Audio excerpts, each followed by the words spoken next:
What's going on, everybody? Thank you again for coming by to this channel. If you guys are brand new, make sure to hit that subscribe. We got more DBD content and last year in the near future. So you guys did give me those 50 likes on my Freddy build. So if you have not seen my Freddy, Ghostface, or Spirit, click the top right or wait to the end of the video and I'll remind you again. So Doctor's coming up with a new rework. I didn't get to play it as much on stream, but I did play a little bit off stream.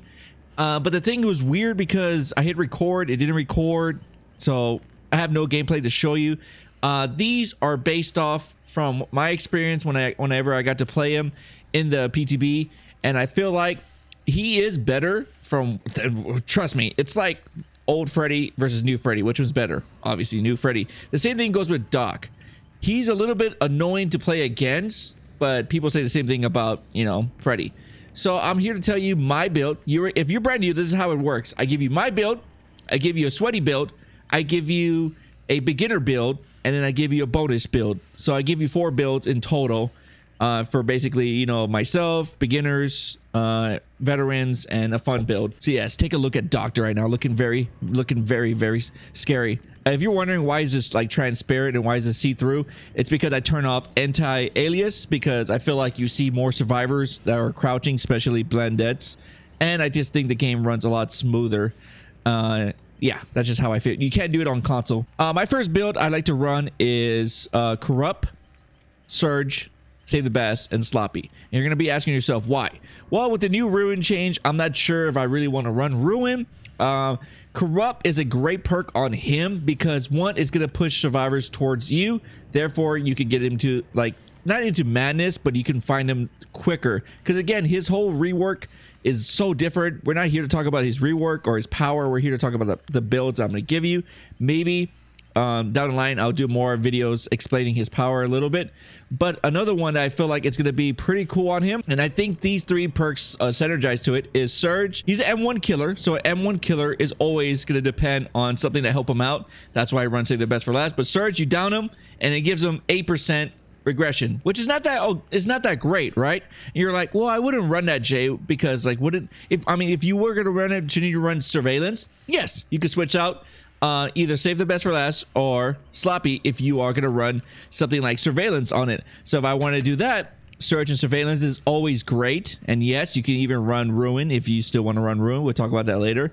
But I like to run Sloppy, and here's why. Sloppy is going to be great because after you do your shock blast to them, they're going to have to break out of madness, right? It's going to take a couple seconds to do that. And when I got to play the PTB, it was annoying because I had to do it all the time. Not sure what they're going to do in the PTB. This is pre-PTB.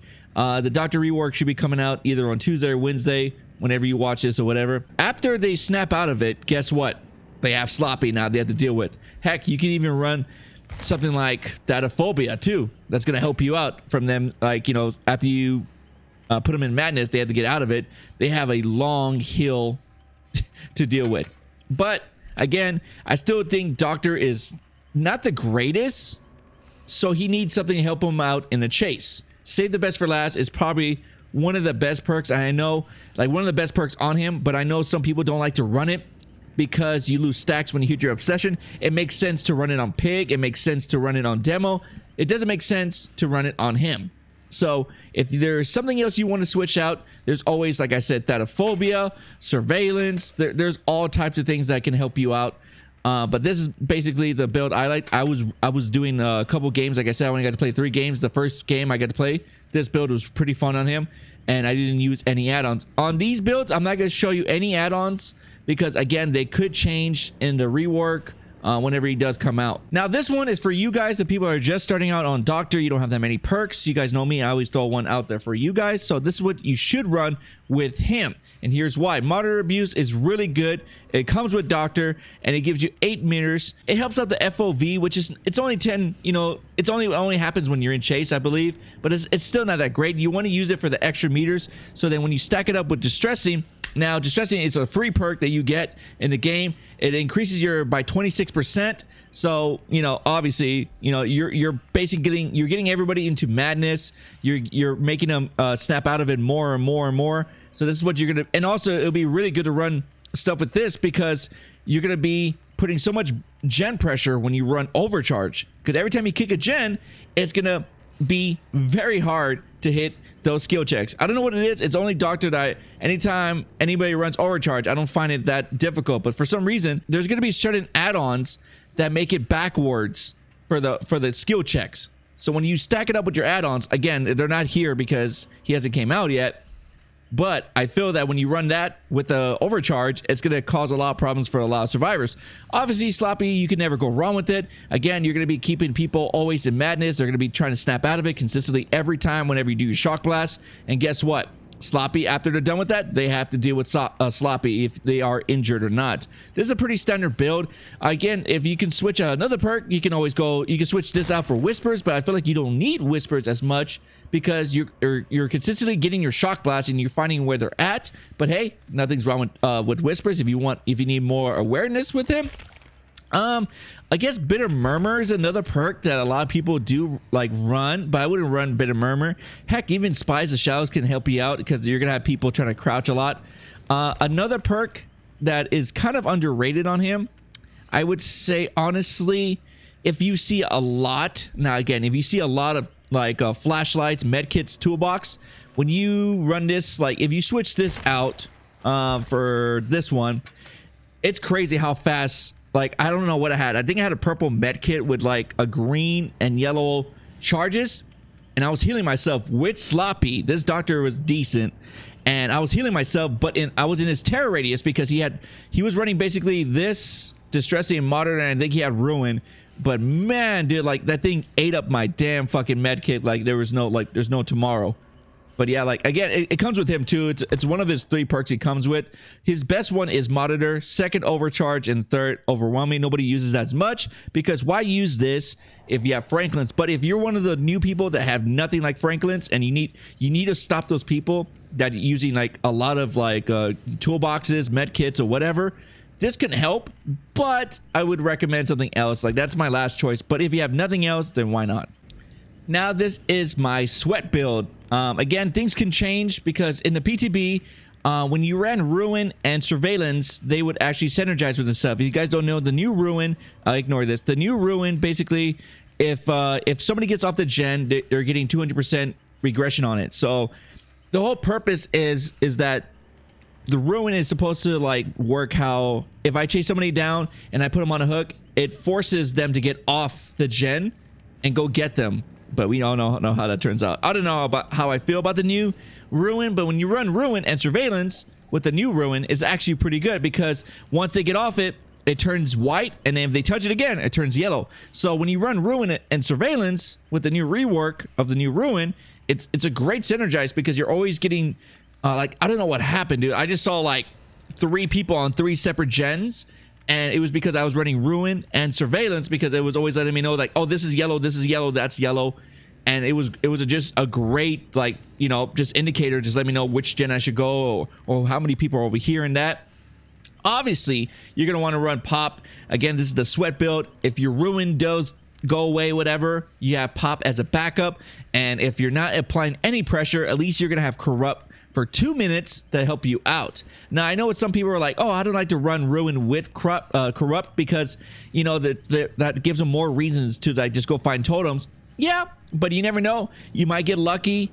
You might not get lucky. I don't know. I feel like when you run Corrupt and Ruin, it gets more people off the gens and they're off either searching or they're off trying to chase you. Like, you know, those survivors that just want attention, they just try to get your attention. So at least you're applying some pressure. You're getting with these perks, man, you're just like consistently getting rid of pallets. You're still getting you're applying the pressure. So then by the time there's 2 gens are left, Pop and Surveillance should help you out in the end game. Now you could switch out for like Barbecue if you want more points. I wouldn't recommend running Discordance because I don't know, like it's good. But I don't know. I always found, I don't know, certain killers don't need Discordance, and I think Doctor doesn't need it because he already has enough information with his Shock Blast.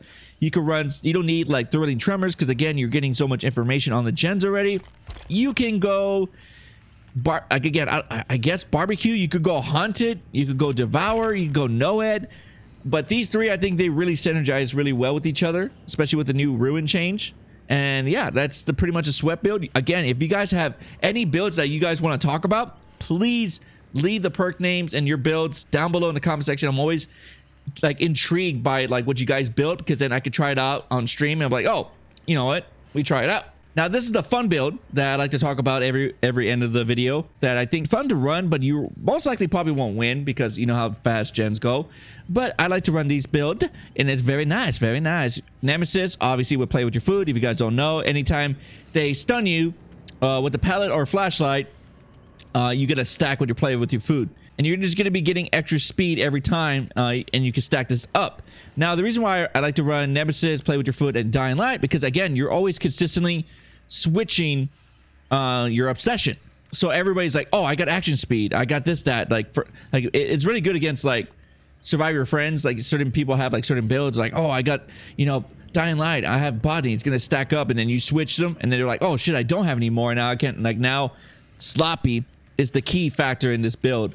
So when you're running these builds and you're getting consistent hooks, oh my god, you have no idea. Again, and you're eating up pallets a lot, you'll catch them eventually, especially with play with your food.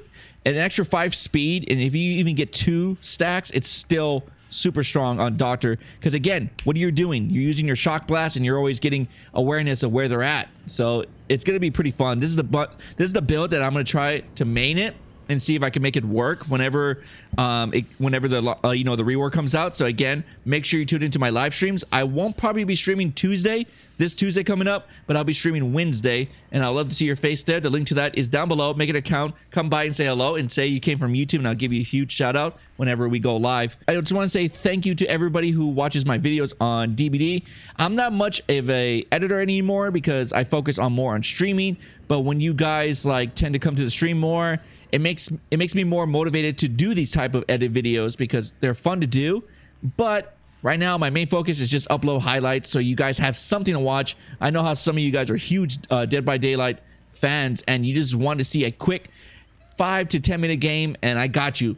So my schedule is always, I stream about 5 to 6 days out of the week, and you'll get a video every day, if not, maybe not Sundays. Sundays usually I like to edit and try to get every video out to, like, you know, schedule and stuff.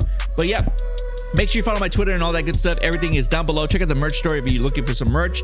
But yeah, thank you guys so much for love and support. If this video gets 50 likes, I'll give you another video. You already know the drill. You know the drill.